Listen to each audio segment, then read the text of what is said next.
7:20 minutos de la mañana, estamos de vuelta con más de Primera Página y es momento de profundizar sobre lo que está ocurriendo en este momento en el mundo. La semana promete en materia internacional y por eso hoy vamos a analizar ciertos temas que están en la palestra y que son de mucha importancia, sobre todo para la geopolítica mundial. Hace minutos, el presidente chino Xi Jinping ha llegado a Moscú en una fase de reuniones, tanto informales como formales, que sostendrá con el presidente ruso Vladimir Putin. En este momento en el que Moscú pues tiene ya un año de presencia militar en Ucrania, en esta guerra que ha dejado cientos de vidas perdidas y bajas militares tanto del lado ruso como ucraniano y una reconfiguración que se plantea en este momento en el orden internacional. Vamos a conversar con nuestro invitado el día de hoy. Se trata de Mario Herrera, es internacionalista y está conectado con nosotros a esta hora desde Madrid, España. Buenas tardes para usted, Mario.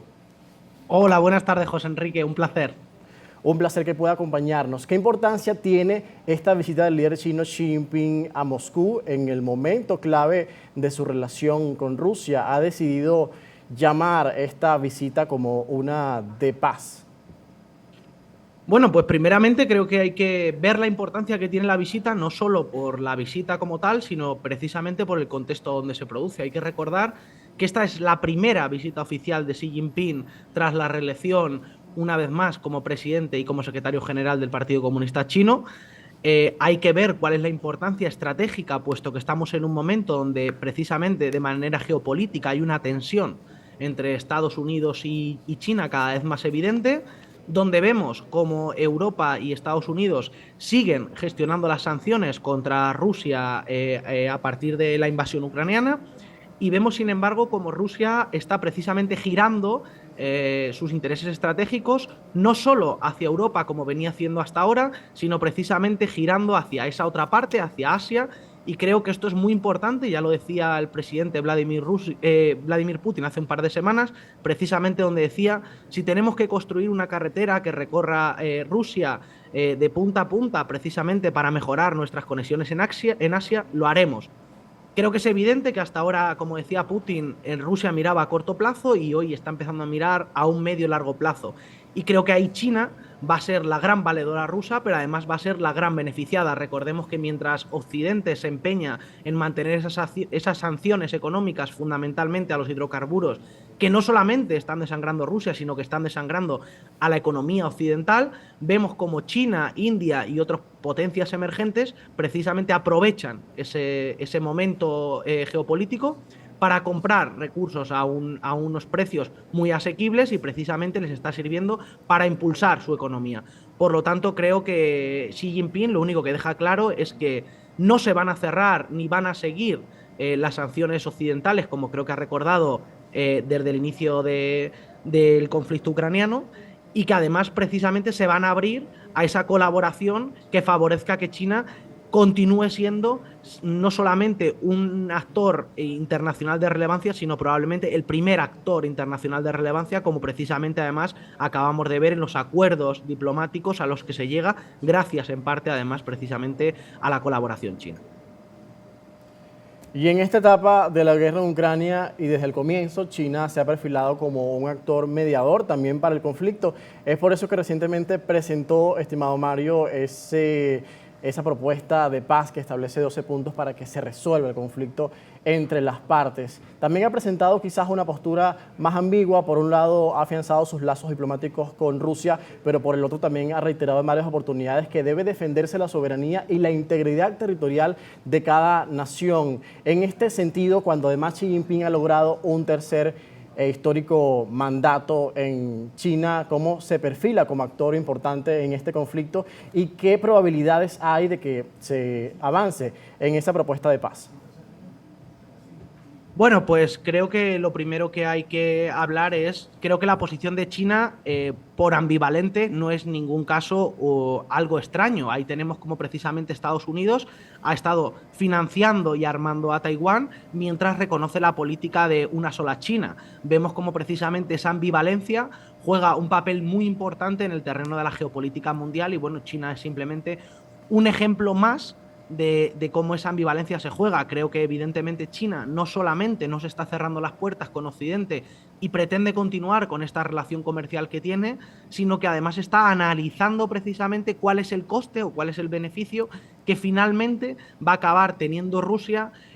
con este conflicto ucraniano. Es decir, cuál va a ser el resultado real de esas sanciones y si realmente a Rusia se la va a castigar, si finalmente alguno de los territorios que anteriormente eran ucranianos pasa a ser anexionado por Rusia de una manera no solamente formal, sino de manera efectiva, o si por el contrario eso le va a suponer un coste económico a Rusia incapaz de sostener y por tanto China va a medir mucho más precisamente su intervención dentro de Taiwán en un posible conflicto a futuro cercano. Por lo tanto, creo que, como decía, es una posición bastante inteligente que permite a China seguir manteniendo su comercio y a la misma vez expandirse, incrementar sus alianzas geoestratégicas en un punto donde hasta ahora Rusia prácticamente volcaba la mayoría de sus esfuerzos al mundo occidental. Y ahora vamos a ver también cuál es el efecto del resto de cuestiones, que no solamente hablamos de sanciones económicas, sino precisamente eso que se comentaba hoy, ¿no? De la Corte Penal Internacional y cómo a Putin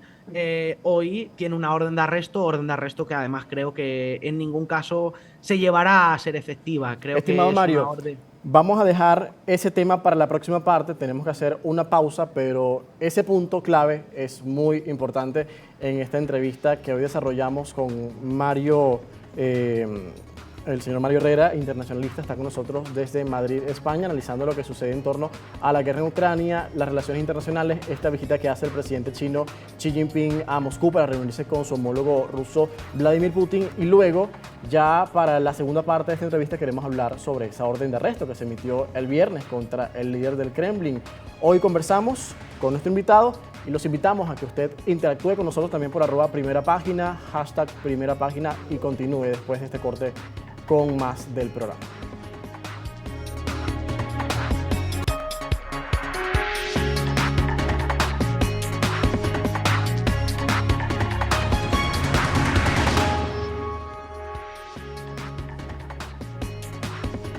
Genocidio, agresión, lesa humanidad y guerra son los 4 crímenes que establece el instrumento constitutivo de la Corte Penal Internacional creado en 1998, que es el Estatuto de Roma. Y precisamente por crímenes de guerra se denuncia al presidente de Rusia, Vladimir Putin, porque dicen, tanto la ONU como la CPI, que supuestamente cometió crímenes de guerra durante su invasión en Ucrania, que ya tiene un año. Sobre esto queremos conversar hoy con nuestro invitado Mario Herrera, internacionalista, que sigue conectado con nosotros desde Madrid, España, para ver cuál es el peso, la importancia que va a tener esto, porque según los estados que firmaron el Estatuto de Roma,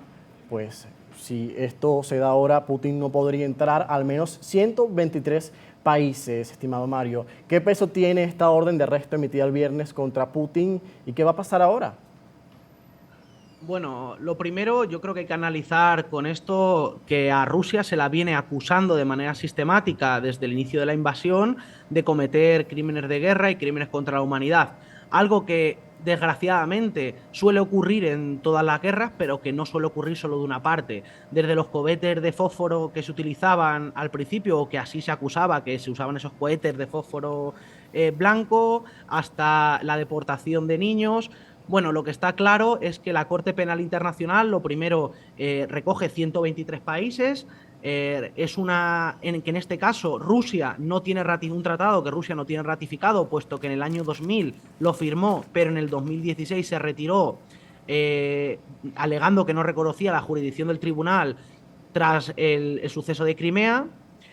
Y luego, además, tenemos que ver que, desde luego, no solamente estamos hablando de que la Corte Penal Internacional no tiene, en este caso, una fuerza capaz de detener a Putin y que, por lo tanto, depende de la buena voluntad de los países allí donde sí están acogidos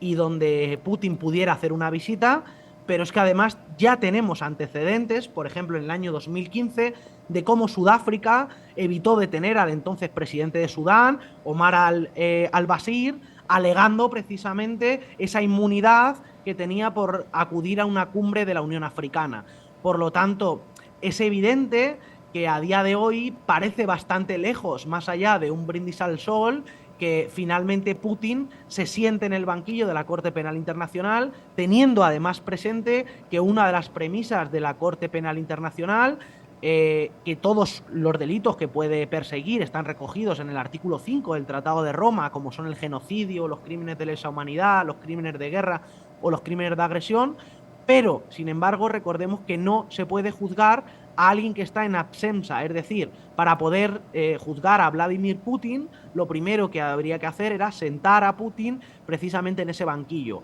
algo que hoy está bastante lejos de ser realidad, más allá de ser un brindis al sol, que desde luego celebran las potencias europeas. Hay que recordar, además, que Ucrania tampoco es un país partícipe de la Corte Penal Internacional, aunque ahora sí parece ser que reconoce su autoridad dentro de su territorio, única y exclusivamente para juzgar los posibles crímenes de guerra cometidos, en este caso por el bando ruso, dentro del territorio de Ucrania. Pero como digo, más allá de lo que dice la normativa, que efectivamente a priori hay una normativa que podría recoger cómo llevar a Putin delante de un banquillo, la realidad práctica es que a día de hoy eso está muy lejos de hacerse real. Es muy difícil que, más allá, como digo, que sea un brindis al sol, Putin se vaya a sentar en un banquillo de la Corte Penal Internacional por ninguno de los presuntos crímenes cometidos, es decir, ni cohetes de fósforo, ni la deportación de niños, ni ninguno de los crímenes a los que, recordemos, a Rusia se le acusa, pero que hoy todavía no existe una sentencia que demuestre que efectivamente se han cometido, aunque desgraciadamente recordemos, y ahí tenemos otros ejemplos como la guerra de Yugoslavia, donde efectivamente se han cometido, o Irak recientemente cuando se hizo la prisión de Abu Ghraib, es decir, donde vemos como de manera sistemática los países, todos los países en conflicto,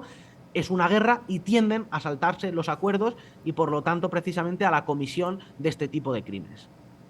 ¿Y cómo entra en el juego la geopolítica sobre este tema, Mario? Por ejemplo, el fiscal general de la CPI, Karim Khan, ha dicho que no va a ser imposible arrestar a Putin. Por otro lado, Estados Unidos, que tampoco reconoce la jurisdicción de la CPI, dice que es una medida justa de que se ordene este arresto contra el líder de Rusia, que no es firmante o no quizás en este momento está presente dentro de la CPI, así como tampoco Ucrania, pero Ucrania sí ha aceptado una jurisdicción especial para investigar estos posibles crímenes de guerra, y esto dicen que no impide de que pueda tener un peso en medida contra el presidente ruso. Estas posiciones internacionales, ¿cómo entran en el juego? Se dice que en alguna medida está jugando la CPI a favor de Occidente. ¿Usted qué opina?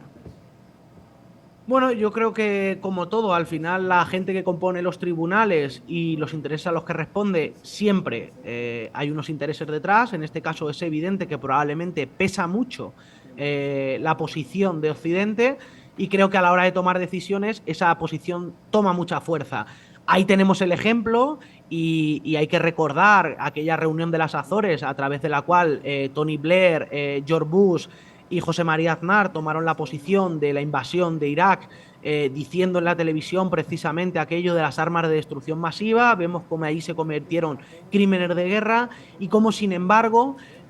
pasados los años, después de más de 20 años de empezar a desangrar Oriente Medio con Afganistán y con Irak, vemos como, desde luego, ni George Bush se ha sentado en un banquillo, ni vemos cómo Estados Unidos ha sido sancionado de manera internacional. Lo que nos da que pensar que los actores internacionales se sancionan o no en función de cuál es su posición geopolítica y económica mundial, y cómo, si eres parte de esa alianza, digamos, ponderada o dirigida por Estados Unidos, y tenemos decenas de ejemplos, el caso, por ejemplo, más claro de Israel contra la población palestina, bueno, pues al final esas sanciones se quedan en nada. Y como, sin embargo, si formas parte del otro bloque que a día de hoy está rompiendo ese bloque hegemónico americano y está convirtiendo este mundo en un mundo multipolar al que evidentemente Estados Unidos se niega porque pierde su posición de preponderancia, vemos cómo esas sanciones sí se llevan a cabo, al menos dentro del bloque más cohesionado con Estados Unidos, en este caso la OTAN, porque sin embargo sí que vemos que, aunque hay una gran cohesión a la hora de mantener esas sanciones por parte de la Unión Europea, recordemos que, lo primero, esta guerra es la primera guerra que se produce en territorio europeo desde la Segunda Guerra Mundial, que batallas como las que se producen hoy, como la batalla de Bakhmut, a día de hoy está ya casi paragonada a la batalla de las Ardenas, y casi hasta Stalingrado, que fue un desastre de la Segunda Guerra Mundial, con millones de muertos, y creo que estamos al final caminando un poco hacia ese sentido. Como digo, Estados Unidos es evidente que eso lo está sosteniendo con toda su infraestructura de guerra porque le interesa debilitar a la otra parte de la geopolítica mundial, pero creo que es un cambio a día de hoy evidente y vemos como los países, por ejemplo Latinoamérica, no solamente no están aplicando esas sanciones, sino precisamente ven este tipo de guerra como una guerra donde al final se enfrentan los intereses económicos de dos grandes potencias. Y partiendo de que tenemos ejemplos como que anteriormente, cuando dos grandes potencias se enfrentaban y había otras potencias sumergidas dentro de ese conflicto, hemos terminado en cosas como la Segunda Guerra Mundial, creo que a día de hoy hay una posición global generalizada más allá de la visión occidental, donde se habla de empezar a recuperar esas vías diplomáticas, empezar a tomar la vía de la paz como la única vía capaz de salvar y de desencallar la actual guerra de Ucrania, y como desde luego, como digo, Estados Unidos no está dispuesto a llegar a esa diplomacia porque a día de hoy se está jugando el todo por el todo con el otro bloque, es decir, se está jugando si a día de hoy es el gran árbitro mundial y sus acciones, por lo tanto, tienen efecto, sus sanciones a día de hoy están consideradas como que se llevan a cabo sí o sí porque sigue siendo un árbitro, o sin embargo que a día de hoy ya solamente se ejecutan por la parte occidental. Y por el otro lado, creo que China y fundamentalmente Rusia también se juegan algo muy grande, puesto que a día de hoy Rusia se juega la supervivencia como actor internacional y con el peso que actualmente tiene o que vuelve a recuperar. Por lo tanto, creo que si alguien cree que esta guerra se va a terminar con una derrota de Rusia, es que no ha entendido los antecedentes históricos y no ha entendido que Rusia, si tiene que poner millones de muertos en el campo de batalla, los va a poner. Y por lo tanto creo que como política europea y como política mundial ya conviene sentarse y recuperar las vías diplomáticas, y recordemos ahí declaraciones como el expresidente precisamente de Israel, Netanyahu, como decía que sí que se habían intentado esas conversaciones de paz y cómo sistemáticamente Europa y Estados Unidos boicoteaban esas conversaciones, porque a día de hoy es muy cómodo mantener un esfuerzo de guerra que desangra económicamente a Europa y que desangra de manera real a Ucrania y a sus ciudadanos, en el que Estados Unidos únicamente está poniendo, en este caso, un poderío económico. Bueno, Por lo estimado tanto, Mario, creo que habrá va a que ser ver el entonces momento cómo termina esto, porque sin de duda repensar. una guerra no le conviene a nadie y son muchas las personas, millones de personas, las afectadas tanto del lado ruso como del lado occidental. Muchísimas gracias, Mario Herrera, Muchísimas internacionalista, gracias con a nosotros vosotros. desde Madrid, España, analizando lo que está ocurriendo en este comienzo de semana que promete bastante en materia noticiosa, sobre todo con el conflicto ruso-ucraniano, lo que va a pasar con esta reunión entre el presidente ruso Vladimir Putin y el chino Xi Jinping. Muchísimas gracias, Mario. Y con esto, amigos, hacemos una nueva pausa. Son las 7:39 minutos. A la vuelta van a tener el más completo contenido deportivo con nuestro compañero José Luis Rodríguez.